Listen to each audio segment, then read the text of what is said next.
नमस्कार, आप देख रहे हैं एसपीडी न्यूज। दिन भर की ताजा खबरों के लिए अभी सब्सक्राइब करें एसपीडी न्यूज और खबरों में आगे बढ़ने से पहले वीडियो को लाइक जरूर से करें। और इसी के साथ आज की पहली बड़ी खबर की योगी सरकार 2 के पहले ही महीने खोला रोजगार और भर्तियों का पिटारा, जाने सीएम के बड़े फैसले और ऐलान। आपको बता दें कि उत्तर प्रदेश में योगी आदित्यनाथ सरकार के दूसरे कार्यकाल का पहला महीना पूरा हो चुका है। हाल ही में संपन्न विधानसभा चुनाव में विपक्ष ने बीजेपी सरकार के खिलाफ रोजगार और सरकारी नौकरियों को बड़े मुद्दे के तौर पर पेश करने की कोशिश की थी। तो ऐसे में आपको बता दें कि योगी सरकार ने नौकरियों के मुद्दे पर पहले दिन से ही फोकस रखा।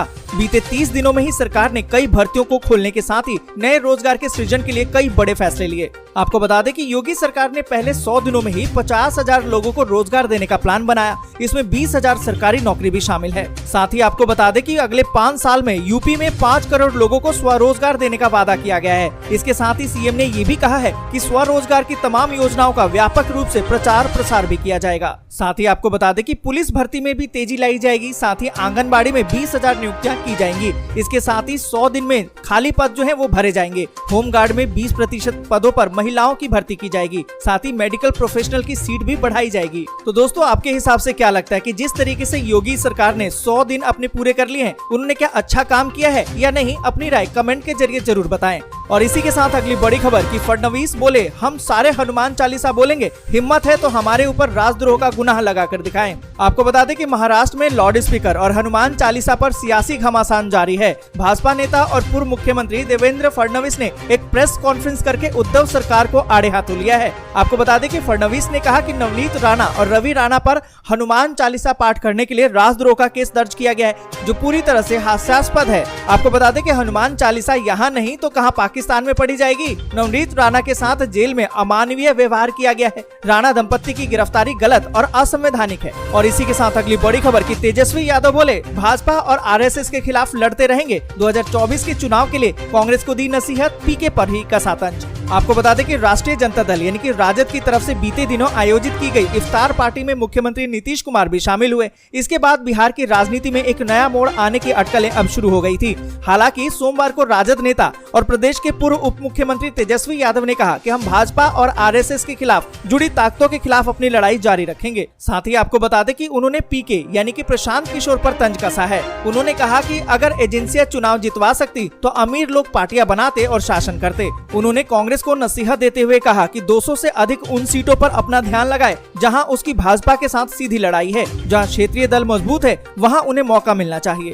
और इसी के साथ अगली बड़ी खबर की उदयपुर में 13 से 15 मई तक चलेगा कांग्रेस का चिंतन शिविर। ये 6 प्रस्ताव किए जाएंगे पेश। आपको बता दें कि राजस्थान के उदयपुर में 13 से लेकर 15 मई तक कांग्रेस पार्टी का चिंतन शिविर चलेगा, जिसमें कई प्रस्ताव पेश हो सकते हैं। इस चिंतन शिविर में वर्किंग कमेटी के सदस्य, सांसद, राज्यों के प्रभारी, महासचिव, प्रदेश अध्यक्ष, विधायक दल के नेता और वरिष्ठ नेता भी शामिल होंगे। बताया तो ये जा रहा है कि चिंतन शिविर से पहले कांग्रेस वर्किंग कमेटी की बैठक भी होगी। और इसी के साथ अगली बड़ी खबर की जेल में विरोधी पार्टियों के नेताओं से मुलाकात कर रहे हैं आजम खान। सपा एमएलए से मिलने से किया इनकार। आपको बता दें कि समाजवादी पार्टी में बड़ा रुतबा रखने वाले नेता आजम खान इस समय सीतापुर जेल में बंद है और सपा प्रमुख अखिलेश यादव से नाराज भी चल रहे हैं। ऐसे में एक बड़ी खबर तो सामने आ रही है कि आजम खान जेल के अंदर अलग अलग पार्टी के नेताओं से मुलाकात कर रहे हैं। हाल ही में आजम खान से सपा प्रमुख शिवपाल सिंह यादव ने मुलाकात की थी और बीते सोमवार को कांग्रेस नेता प्रमोद कृष्णम ने भी आजम खान से मुलाकात की। यहाँ चर्चा इस बात की है कि आजम से मिलने सपा विधायक रविदास मल्होत्रा भी रविवार को पहुंचे,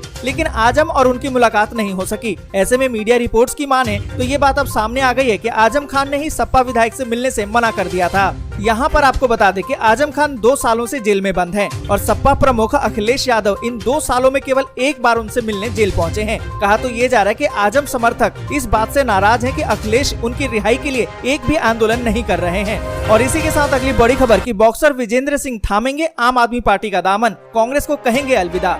आपको बता दें कि आम आदमी पार्टी की पंजाब में जो जीत हुई उसका सीधा असर अब हरियाणा में देखने को मिल रहा है। कई पूर्व मंत्रियों और विधायकों ने जहां आम आदमी पार्टी में शामिल होकर पार्टी को मजबूत करने का काम किया है, तो वहीं सूत्रों के हवाले से खबर तो ये आ रही है कि अब देश को ओलंपिक मेडल दिलाने वाले बॉक्सर विजेंद्र सिंह कांग्रेस को छोड़कर अब आम आदमी पार्टी का दामन थाम सकते हैं। सूत्रों की माने तो ये स्पष्ट कर दिया गया है कि विजेंद्र सिंह कांग्रेस से किसी भी समय इस्तीफा दे सकते। और इसी के साथ आज बड़ी खबर की 2541 नए कोरोना के मामले, 30 की मौत, क्या फिर से लगेगा लॉकडाउन? जानिए ताजा अपडेट। आपको बता दें कि देश में कोरोना के केस एक बार फिर से बढ़ने लगे हैं। ताजा खबर तो ये है कि बीते 24 घंटे में देश में कोरोना के 2541 नए मरीज सामने आ गए हैं। वहीं 30 मरीजों की मौत भी हो गई है। वहीं राष्ट्रीय राजधानी दिल्ली में हालात सबसे ज्यादा चिंताजनक नजर आ रहे हैं। स्वास्थ्य विभाग के अनुसार अकेले दिल्ली में रविवार को 1083 नए कोरोना के मरीज सामने आए। इसके साथ ही राष्ट्रीय राजधानी दिल्ली में सकारात्मकता दर 4.48% हो गई है। आपको बता दें कि इसके साथ ही दिल्ली समेत अन्य प्रभावित राज्यों में एक बार फिर से लॉकडाउन जैसे हालात पैदा होने की आशंका बन गई है।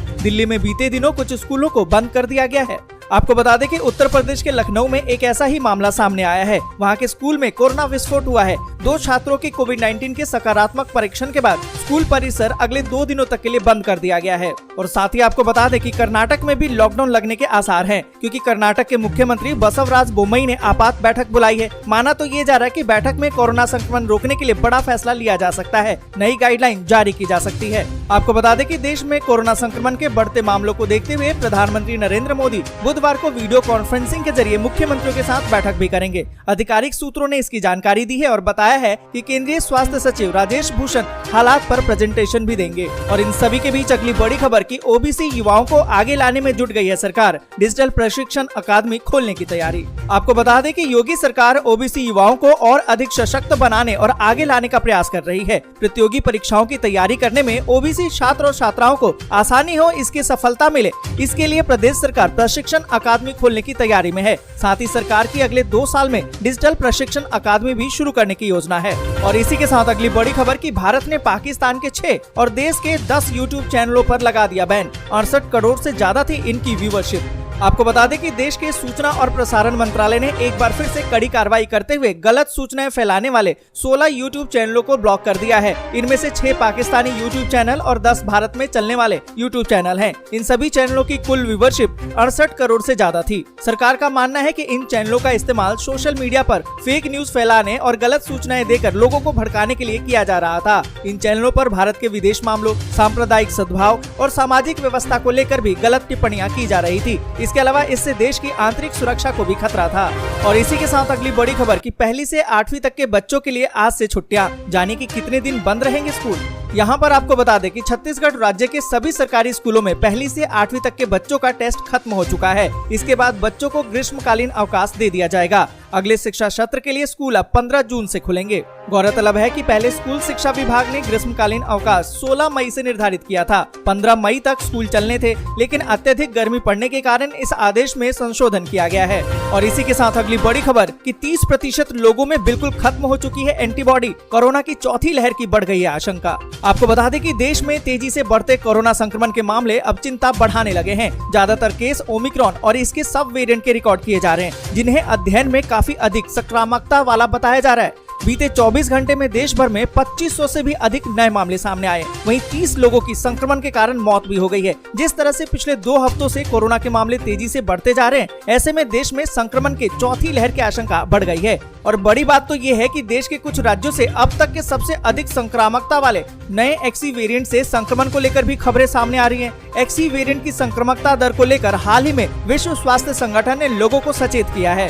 यहाँ पर आपको बता दें कि संक्रमण की स्थिति के बारे में जानने के लिए हर 3 महीने में सीरो सर्वे किया जाता है। इस सर्वे के अध्ययन में पता चला कि 30% लोगों में एंटीबॉडी का स्तर लगभग खत्म हो चुका है। ऐसे में उनमें संक्रमण का जोखिम अधिक हो सकता है। साथ ही आपको बता दें कि शोध से पता चला है कि जिन लोगों में एंटीबॉडीज बिल्कुल नहीं है, वो तीसरी लहर के दौरान संक्रमित नहीं थे। इनमें से ज्यादा लोगों का जुलाई 2021 में वैक्सीनेशन का दोनों डोज पूरा हो चुका था। जिनमें कम मात्रा में एंटीबॉडीज पाई गई हैं, वो दूसरी लहर के दौरान, जबकि जिन लोगों में पर्याप्त एंटीबॉडीज मौजूद हैं, वो तीसरी लहर के दौरान संक्रमण के शिकार रह चुके हैं। ऐसे में आपको बता दें कि WHO ने हाल ही में एक्सी वेरिएंट की सकारात्मकता दर को लेकर लोगों को अलर्ट किया है। रिपोर्ट में इस बात का भी जिक्र किया गया है कि ऐसे में इस बात की आशंका बढ़ गई है कि आने वाले दिनों में देश को संक्रमण की तरफ एक और लहर का सामना करना पड़ सकता है। तो आज के लिए बस यहीं तक। वीडियो आपको अच्छी लगी हो तो लाइक और शेयर जरूर कर दें। अगर अभी तक आपने चैनल को सब्सक्राइब नहीं किया है तो सब्सक्राइब जरूर से कर लें।